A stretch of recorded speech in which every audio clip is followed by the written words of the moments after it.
说我们有一支冲锋队受到了袭击。 Cerita diawali dengan memperlihatkan aksi penggerebekan geng kriminal yang dipimpin oleh seorang kapten polisi bernama Doni, di mana ia terkenal sangat terampil dalam teknik bela diri jarak dekat yang dikombinasikan dengan senjata api, dan inilah aksi beliau yang sangat memukau.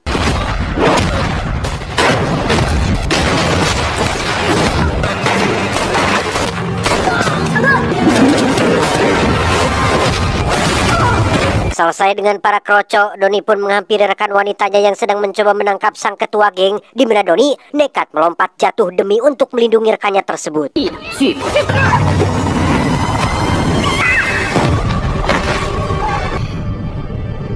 Beberapa hari kemudian, kasus ini pun dibawa ke ranah pengadilan dengan Doni yang mengalami cedera leher. Alih-alih berhasil menyebloskan si ketua geng ke dalam penjara, Doni justru harus mendapat kekecewaan ketika hakim, jaksa, juri, dan semua petugas yang seharusnya menegakkan keadilan justru malah membebaskan si terdakwa akibat kurangnya bukti yang didapatkan.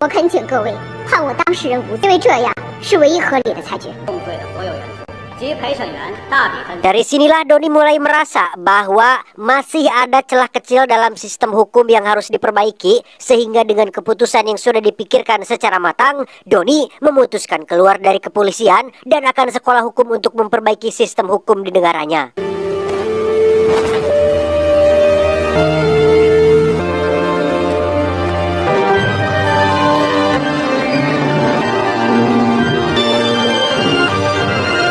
Tujuh tahun belajar hukum di Citayam, kini Doni menjadi seorang jaksa yang langsung diterima bekerja di salah satu firma hukum di kota kelahirannya. Ia dibawa oleh seorang jaksa senior bernama Paman Chung yang langsung memperkenalkan Doni kepada semua rekan jaksa yang ada di sana.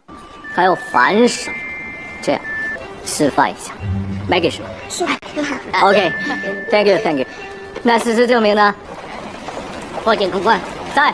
Sejenak kita tinggalkan dulu Doni dan beralih ke sebuah paket yang sedang dalam proses pengiriman. Paket tersebut dikirim ke alamat seorang pemuda miskin bernama Aceng, di mana paket itu ternyata sudah diawasi oleh pihak kepolisian yang langsung menangkap Aceng saat itu juga.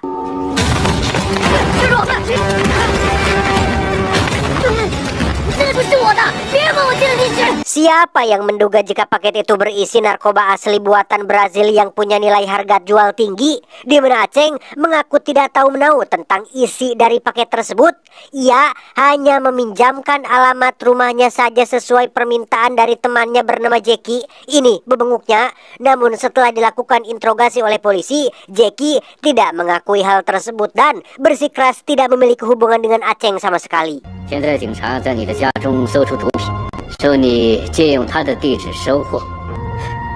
律政司会检。 Ditemani oleh sang kakek yang merupakan satu-satunya keluarga yang dimiliki, Aceng didatangi oleh dua pengacara yang mengaku bekerja untuk sebuah yayasan yang khusus membantu korban miskin tak berdaya. Ada Martin dan Yuli. Mereka berdua mengaku siap mendampingi Aceng dalam persidangan. 那警方就会将文件转给律政司，接在触定认罪求情，我们就马上可以将案件抬起上高一。 Tiba waktunya persidangan Aceng, Doni dan Paman Chung terlihat hadir sebagai jaksa penuntut umum yang bertugas mengawasi jalannya persidangan. Sesuai rencana Martin dan Yuli yang sebelumnya menjelaskan agar Aceng mengaku bersalah saja, Aceng pun mengaku bersalah demi mendapat keringanan hukuman. 律政司改撤销第二被告陈国荣，但要保留控告他藏毒。 Karena kurangnya bukti dan saksi, persidangan akan dilanjutkan minggu depan, dan selama itu Aceng akan tetap dimasukkan ke dalam penjara sampai semua bukti dan saksi berhasil dihadirkan dalam persidangan.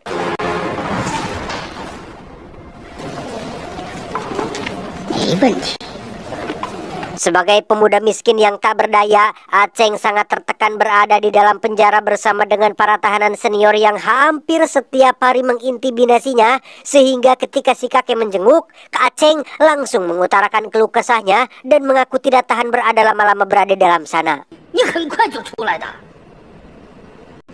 李律师他说过了，他200克被判了8年。是这样算的吗？ Tak tega melihat cucunya menderita, kakek pun langsung mendatangi kantor Martin dan Yuli untuk menagih janji mereka yang katanya mampu meringankan hukuman Aceng apabila Aceng mengaku bersalah. Padahal kakek dan Aceng sudah menuruti perintah mereka berdua, tapi hasilnya status Aceng tetap diganggayong dan tidak ada tanda-tanda situasinya akan membaik.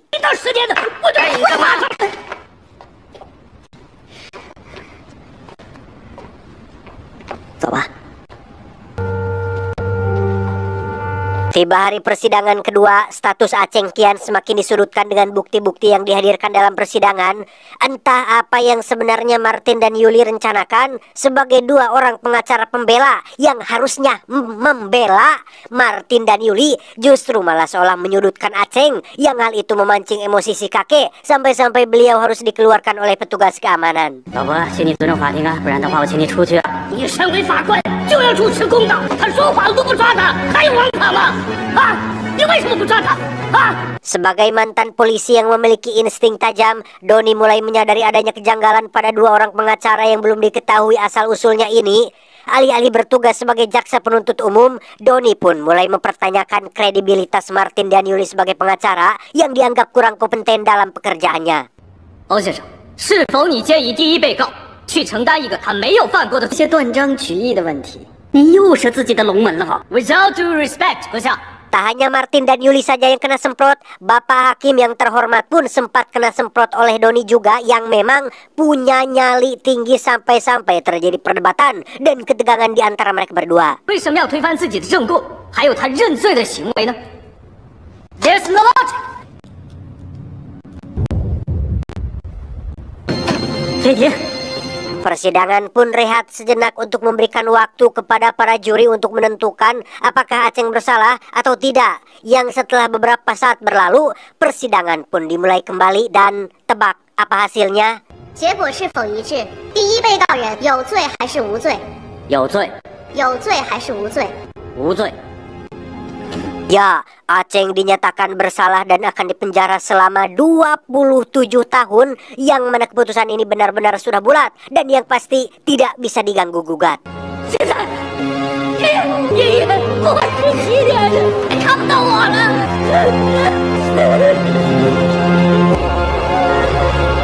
Di hari yang sama setelah putusan dijatuhkan, Doni mendatangi Aceng sebagai bentuk simpati dan kepedulian. Namun dengan fakta bahwa ia akan tetap di penjara, Aceng pun menghiraukan Doni dan hanya menemuinya sebentar saja.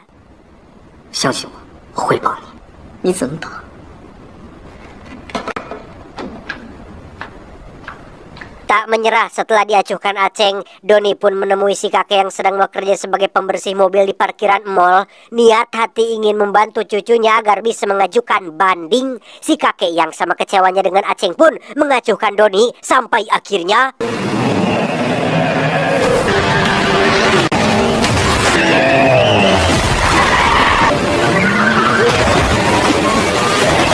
ya, ada seorang pria misterius yang mencoba menghabisi nyawa si kakek. Beruntung Doni berhasil menyelamatkannya. Namun si pria misterius masih bersikeras untuk melanjutkan aksinya sehingga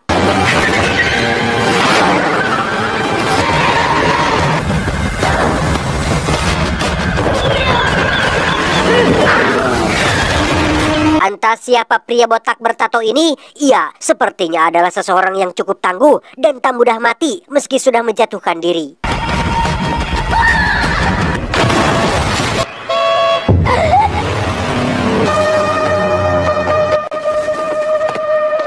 Sebagai bentuk terima kasih, kakek pun mengajak Doni ke rumahnya yang berada di kawasan kumuh dan tak layak huni. Melihat kondisi kehidupan kakek dan cucunya, Doni semakin yakin jika Aceng tidak bersalah dan ada sesuatu yang tersembunyi di balik kasusnya.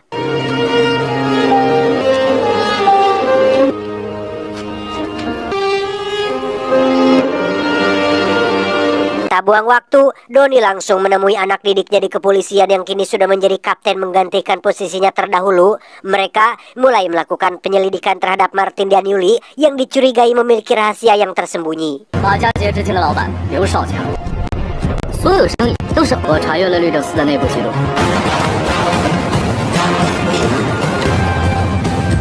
Berkat database kepolisian, Doni akhirnya menemukan siapa sebenarnya sosok Martin dan Yuli. Mereka berdua ternyata adalah dua penipu ulung yang pernah bersekolah hukum di luar negeri dan sudah sering beraksi dengan berpura-pura sebagai pengacara yang tidak butuh gaji. 不过他每次都能自己打赢官司。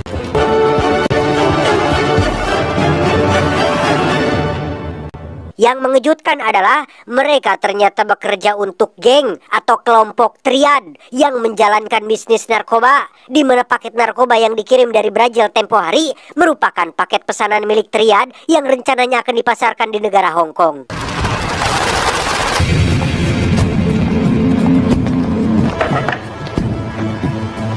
Dan mari saya perkenalkan Anda dengan bos geng triad yang bernama Sang. Kita panggil saja si bos. Di mana si botak bertato yang mencoba membunuh si kakek tempo hari ternyata adalah tangan kanan si bos yang biasa ditugaskan untuk mengeksekusi para saksi. 让我不见了5000万，警察成功了所有。我想跟你赔货的49万对不对？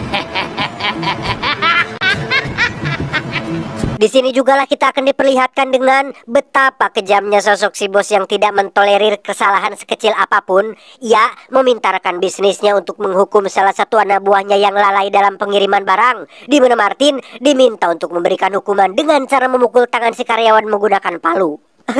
错了，可不可以用这身段给个救我？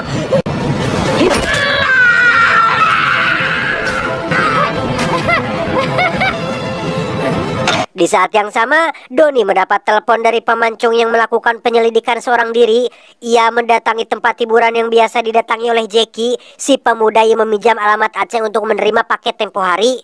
Ternyata Jackie adalah adik dari seorang pengedar kelompok triad dan Jackie sebetulnya tidak ingin terlibat dalam aksi ilegal ini.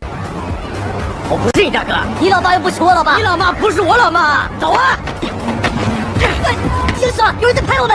Sial, aksi pemancung pun ketahuan oleh Jackie saat sedang merekam pembicaraan mereka berdua dari luar, di mana seluruh penjaga pun langsung berkumpul dan mulai melakukan kekerasan terhadap pemancung.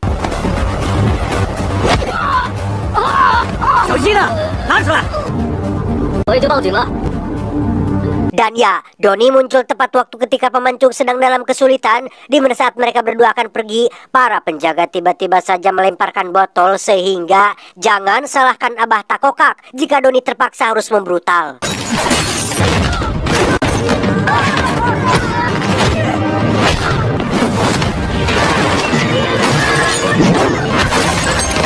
Selepas kejadian itu, Doni dan tim pun jadi punya secercah harapan untuk mengajukan banding atas kasus Aceng, di mana Doni langsung menemui si kakek saat jam makan siang untuk memberitahunya bahwa peluang untuk Aceng bisa bebas kini mulai terbuka lebar. 但是你要出庭作证啊！要撑下去，听你的，吃就行。 Hal tak terduga pun terjadi ketika Doni pergi ke belakang sebentar untuk kokocok, di mana saat ia kembali ke depan, si kakek sudah terkapar bersimbah darah akibat ditikam oleh orang tidak dikenal.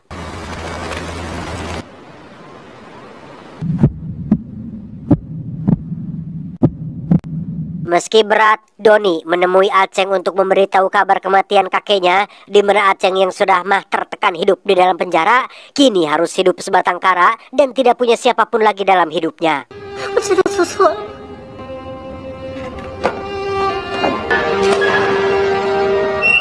Beralih ke sebuah kapal pesiar mewah milik si bos triad, mereka sedang membahas masalah bisnis yang saat ini semakin hari semakin untung besar. Mendengar kabar tentang si pengedar alias kakak Jackie yang sempat didatangi Doni dan para polisi, membuat rekan si bos menjadi geram, dan inilah yang dia lakukan. 阿强很能干的，如果有什么得罪的话，我有一个小小的礼物准备给你。到点。 Kabar kematian si pengedar pun langsung sampai ke telinga Doni. Padahal awalnya Doni akan menjadikan si pengedar sebagai saksi utama di persidangan Aceng nanti. Dengan fakta bahwa si pengedar sudah mati, maka satu-satunya saksi yang masih bisa diharapkan adalah Jackie yang saat ini tinggal di daerah Kramat Jati.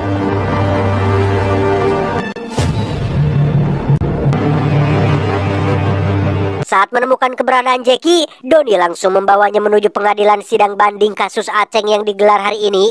Mendengar kakaknya mati dibunuh, Jackie bersedia menjadi saksi untuk memberatkan si bos dan kelompoknya. Tapi tiba-tiba...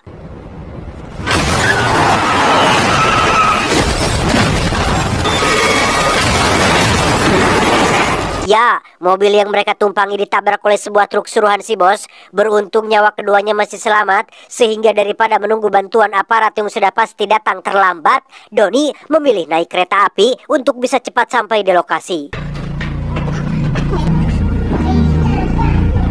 你的证人什么时候能出现？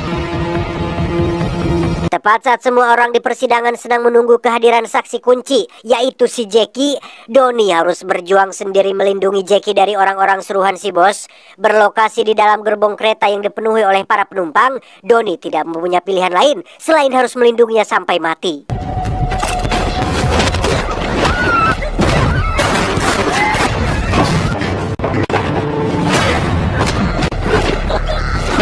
Tidak seperti kroco-kroco yang ia temui sebelumnya, kali ini Doni harus menghadapi lawan yang cukup tangguh. Namun dengan kemampuan yang sudah terasah selama di kepolisian, Doni berhasil menghadapinya meski dengan susah payah.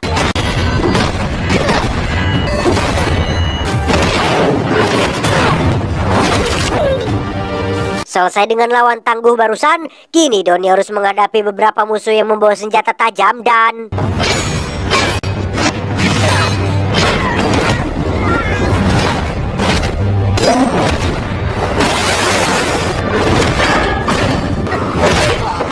Jangan kira ini sudah selesai, masih ada satu orang lagi yang harus Doni hadapi, yaitu...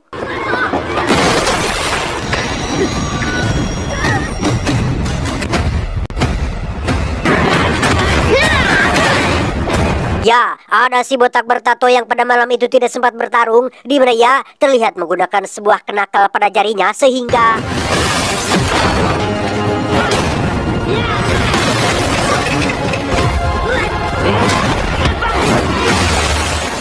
Sempat jatuh bangun, Doni kembali bangkit dan terus memberikan perlawanan sampai-sampai si botak menanggalkan jubahnya karena haredang dan kesangan. Berkat sedikit bantuan yang diberikan oleh Jackie yang sebenarnya tidak terlalu berkontribusi, Doni berhasil mencabut sepatu dari salah satu kaki si botak dan inilah yang terjadi.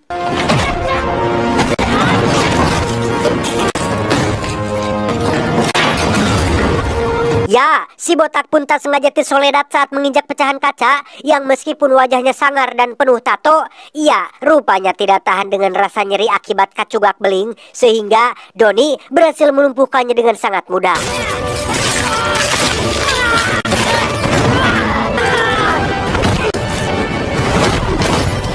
Tak lama, Doni membawa Jackie dengan kursi roda ke persidangan yang dengan semua bukti dan saksi yang dihadirkan, maka Aceng pun dinyatakan tidak bersalah dan resmi terbebas dari semua tuduhan. 当庭无罪释放。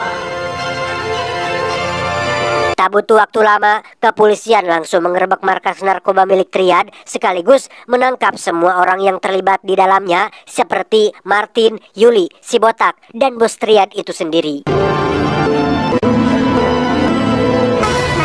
Dengan fakta bahwa selalu ada celah kecil dalam sistem hukum dan peradilan, maka perjuangan Doni belum berhenti sampai di sini. Ia akan terus bekerja keras dan menjadi the prosecutor alias sang jaksa yang adil dan bermartabat.